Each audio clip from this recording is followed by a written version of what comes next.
Hi hello నమస్తే అండి, welcome to our channel. ఇవాళ మా ఇంట్లో మామిడికాయ పప్పు పాలకూర పప్పు రెసిపీ చేసుకున్నామండి. ఆ రెసిపీ మీతో షేర్ చేస్తున్నాను. సీజన్లో ఫస్ట్ టైము ఇవాళే అండి తెచ్చుకున్నాము మామిడికాయ. అది మీతో షేర్ చేస్తున్నానండి. చాలా పుల్లగా ఉందండి. ఫస్ట్ అంటే కొత్తగా వస్తున్నాయి కదా, పుల్లటి మామిడికాయతో పప్పు అనమాట. చాలా హెల్తీ, చాలా టేస్టీగా వచ్చిందండి.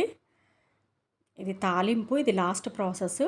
ఆయిల్ వేసుకొని ఎండుమిర్చి, ఆవాలు, జీలకర్ర అది చిటపట్లాడిన తర్వాత వెల్లుల్లి రెబ్బలు, ఇంగువ అండి. ఇది తాలింపులోకి. బ్యాచిలర్స్, బిగినర్స్కి హెల్ప్ అవుతుందండి అని సింపుల్ రెసిపీస్ కూడా షేర్ చేస్తానండి. చేసి చూడండి, ఎలా వచ్చిందనేది కామెంట్ రూపంలో తెలియచేయండి.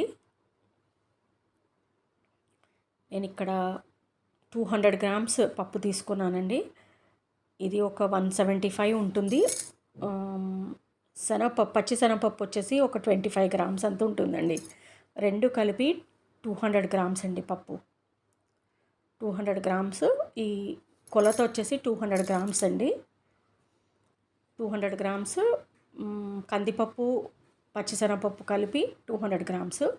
ఒక 4-5 పచ్చిమిరపకాయలు, కారం తక్కువనే తీసుకున్నాను. పాలకూర ఒక బంచ్ తీసుకున్నాను. బాగా వాష్ చేసి కడిగి పెట్టుకున్నదండి.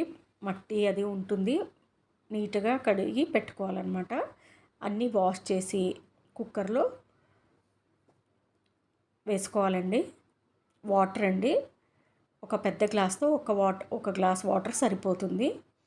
నేను ఇక్కడ ఒక్క టమాటో తీసుకున్నానండి, ఎందుకంటే బాగా పుల్లగా ఉన్నాయి మామిడికాయలు. ఒక్క మామిడికాయ తీసుకున్నాను, ఒక టమాటో. మీకు ఒకవేళ టమాటో వద్దనుకుంటే కనుక స్కిప్ చేసేయండి.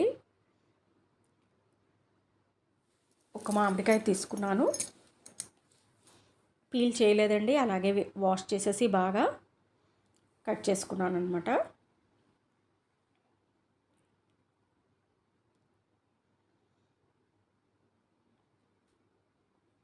మీ ఇష్టం అండి, షేపు ఎలాగైనా కట్ చేసుకోండి.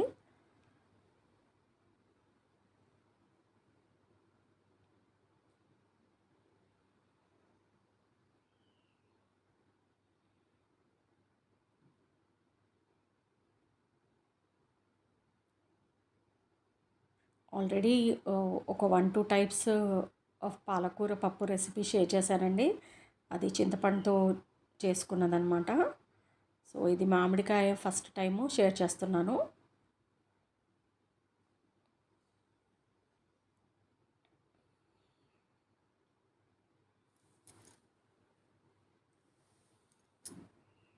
పెద్ద ముక్కలు, చిన్న ముక్కలు మీ ఇష్టం అండి, ఎలాగైనా కట్ చేసుకోండి.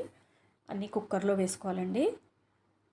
వాటర్ ఒక పెద్ద గ్లాస్ వేసుకున్నాము. 200 గ్రామ్స్కి ఒక పెద్ద గ్లాస్ వాటర్ వేసుకున్నాను. పాలకూరలో వాటర్ ఊరుతుందనమాట. కాస్త పసుపు వేసుకున్నాను. కారం ఈ చిన్న స్పూన్తో 3 స్పూన్స్ వేసుకుంటానండి. 2 స్పూన్స్ ఆల్రెడీ పచ్చిమిర్చి వేసుకున్నాము. ఉప్పు మీకు రుచికి సరిపడా ఉప్పు వేసుకోండి.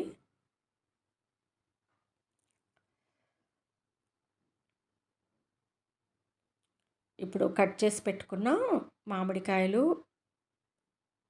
టమాటోస్ అండి, కాస్త ఆయిల్ వేసుకొని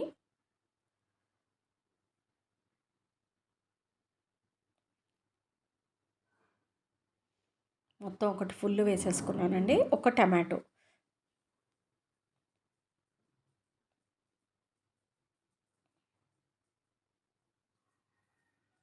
క్లోజ్ చేసేయాలండి.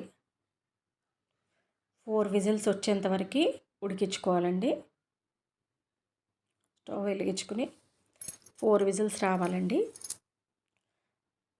వచ్చేసిందనమాట.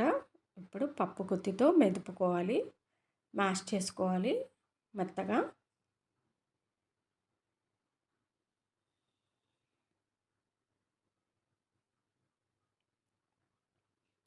కాస్త మళ్ళీ స్టవ్ పైన పెట్టుకోవాలండి. అది చల్లనీళ్ళు వేసాను కదా, మళ్ళీ పెట్టుకోవాలి. ఇది వెల్లుల్లి రెబ్బలు ఉల్చుకుంటున్నానండి తాలింపులోకి. ఇంకా అంతేనండి, తాలింపు వేసుకోవడమే. ఒకవేళ మీకు నచ్చితే లైక్, షేర్ అండ్ సబ్స్క్రైబ్ చేసుకోండి. మా సెకండ్ ఛానల్ కూడా వాచ్ చేయండి. Thank you.